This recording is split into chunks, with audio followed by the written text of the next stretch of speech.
Kepolisian Resor Bogor Kota mengamankan 2 orang selebgram asal Bogor, Jawa Barat karena terlibat dalam kasus judi online.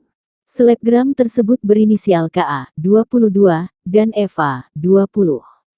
Keduanya diamankan setelah mempromosikan situs judi online di akun media sosial Instagram. Kepala Polresta Bogor Kota, Komisaris Besar Bismo Teguh Prakoso mengatakan, kedua selebgram tersebut memiliki jumlah pengikut atau followers yang cukup banyak. Bismo merinci, KA memiliki sebanyak 45.000 followers, sementara FA memiliki 22.300 followers. Dari hasil pemeriksaan, mereka mengakui telah mempromosikan situs judi online di Instagram, kata Bismo, di Mapolresta Bogor Kota, Selasa tanggal 9 Januari tahun 2024.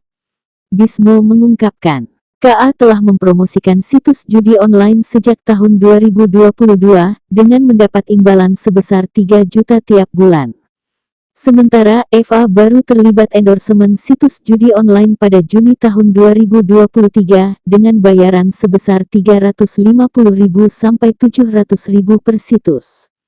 Ia menerima keuntungan tersebut per 2 minggu. Adapun situs judi online atau slot yang mereka iklankan adalah Paneng, Husky 123, Zeon Slot, AKI Slot Pixiubet, Homes Cendana 88 dan Beyond 88.